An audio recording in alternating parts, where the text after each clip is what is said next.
चिरंजीव परशुराम. पृथ्वीला पापाचं ओझं होतं. अनाचाराचे पर्वत उभे राहतात. अन्यायाचे समुद्र उसळतात. खऱ्या खोट्याचं भान राहीन असं होतं.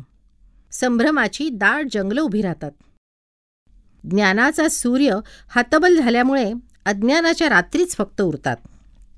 असं सर्व असह्य झालं की जीवनच संपुष्टात येऊ लागतं.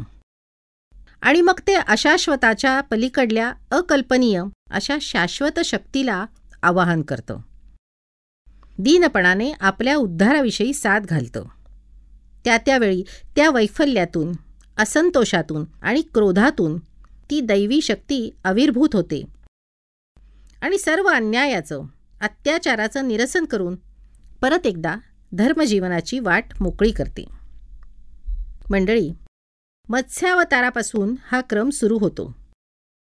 पण आपल्या मुखानं त्या क्रमाची स्पष्ट माहिती देतात ते भगवान श्रीकृष्ण. अवतार मालिकेतला हा 8वा अवतार.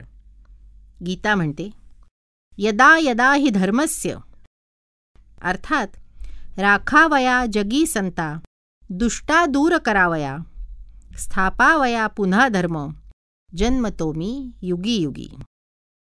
या परंपरेत झालेल्या अवतारात 6वा अवतार परशुरामाचा.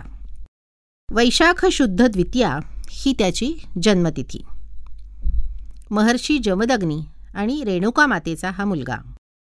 अत्यंत तेजस्वी, ब्रह्मनिष्ठ, विद्वान आणि अत्यंत चाणाक्ष, बुद्धिमान, राजकारणी, ब्रह्मतेज आणि क्षात्रतेजाची सारखीच योग्यता समजून बलसंपन्न होणारा असा हा ऋषिकुमार.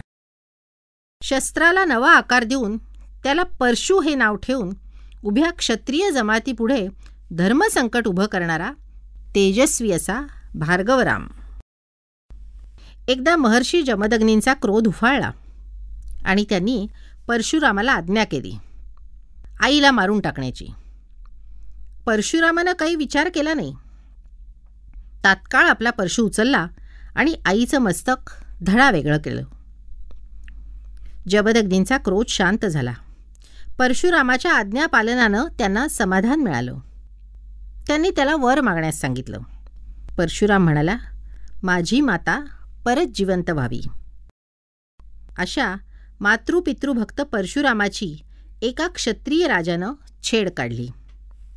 हैरयराज, कार्तिवीर्य, सहस्त्रभाऊ अर्जुन ही त्यांची भली थोरली बिरुदावळ. तो सैन्यासह कुठेसा निघाला. वाटेत महर्षी जमदग्नींचा आश्रम दिसला. विश्रांती घेण्यासाठी सैन्यानं तिथंच तळ ठोकला. महर्षींनीही राजाचं स्वागत केलं. त्या विराट सैन्यासह राजाचं भरपूर आतिथ्य केलं. राजाला आश्चर्य वाटलं की मोठी अन्नसामग्री, इतके सेवक, इतकं चारापाणी ह्या अरण्यात आणि ह्या अकिंचन तपस्याकडे आलं कुठून, असा त्यांना प्रश्न पडला. त्यानं महर्षींना विचारलं. तेव्हा त्यांनी आश्रमधेनूकडे बोट दाखवलं आणि म्हटलं, हा सारा ह्या कामधेनूचा महिमा. तिच्या इच्छेप्रमाणे सारं झालं. तीच आश्रमाची कल्पवल्ली आहे. झालं. राजाला त्या कामधेनूचा मोह सुटला. त्याने महर्षींजवळ ती मागितली. त्यांनी त्याला नम्र नकार दिला. पण राजानं तिचं बळजबरीनं हरण केलं. परशुराम त्यावेळेस आश्रमात नव्हता. तो परतल्यावर त्याला ही हकीकत समजली. त्याचा क्रोध उफाळला. परशु खांद्यावर अन सहस्रार्जुनांवर चालून गेला. त्याचा वध केला आणि ती कामधेनू घेऊन परत आला.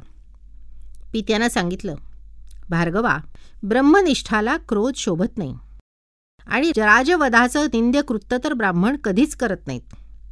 तुझ्या हातून फार मोठा अपराध घडलाय. तुला प्रायश्चित्त घ्यायला हवं. आज्ञातात आपण म्हणत असाल ते प्रायश्चित्त घेऊन माझ्या अपराधाचा परिहार करायला मी तयार आहे. पितृ आज्ञेप्रमाणे परशुराम दूर हिमालयात तपश्चर्येसाठी निघून गेले. इकडे सहस्रार्जुनांच्या पुत्रांनी सुडापोटी यज्ञशाळेत येऊन यज्ञ करीत असलेल्या जमदग्नींचाच बळी घेतला.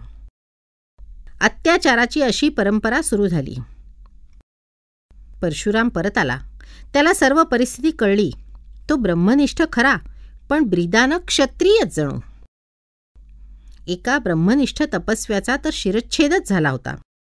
त्यानं क्षत्रियांच्या सर्वनाशाचं, पितरांचं तर्पण करीन अशी भीषण प्रतिज्ञा केली आणि परशु उचलला. सहस्रार्जुनांचं सबंध कुळ त्यानं उद्ध्वस्त केलं. त्याचं राज्य नष्ट केलं, तरीही त्याचा क्रोध शमला नाही. आपला विक्राळ परशु खांद्यावर झेलीत, क्षत्रियांना ललकारीत, त्यांना कंठस्नान घालीत त्याचं तांडव सुरूच राहिलं. अवघी पृथ्वी निक्षत्रिय झाली, निर्नायकी झाली. जिथं कुठं क्षत्रियानं डोकं वर काढलं ते परशुरामानं ठेचलंच. असं 21 वेळा झालं म्हणतात. क्षत्रियांना तर पायबंद बसला. त्यांचे विलास, राजाऐश्वर्याने धुंद झालेली मग्रुरी, माज सगळं उतरलं.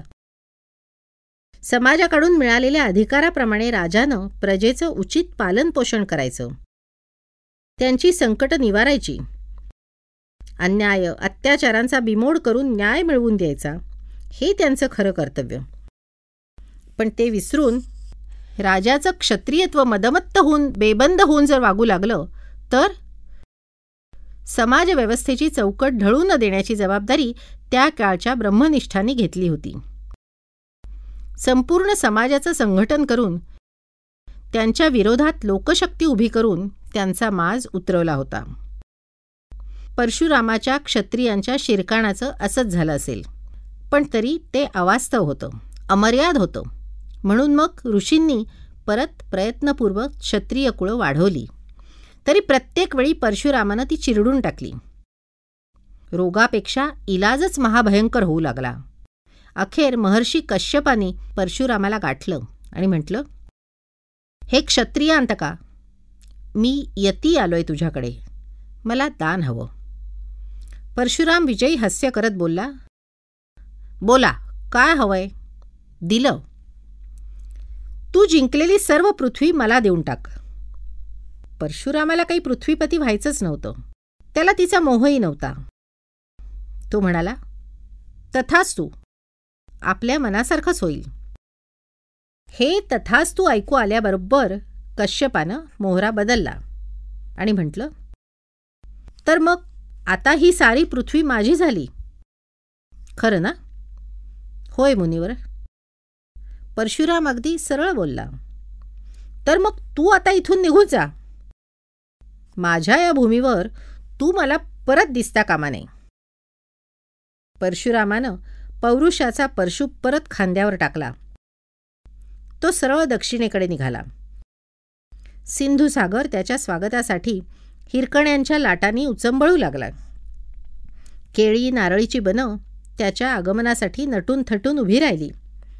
माझ्याच घरी पाहुणे या म्हणून वसिष्ठी नदी हट्ट करू लागली आणि मलाच आपल्या पदस्पर्शाने पावन करा असं महेंद्र पर्वत अनुयय विनय करू लागला. त्या त्रिखंड पराक्रमी भृगुपतीनं आपल्या परशुच्या बळावर समुद्र हटवून जागा केली आणि तिथं आपल्या अनुयायांना बसवलं. शेतीवाडीची विद्या त्यांना शिकवली आणि महेंद्र पर्वतावर आपण कायमची वस्ती केली. तो क्षत्रविजयी अवतार चिरंजीव आहे अशी आपली धारणा आहे. त्याविषयीचा श्लोक असा आहे, अश्वत्थामा बलिः व्यासः हनुमांश बिभीषणः कृपः परशुरामश्च सप्तैते चिरजीविनः.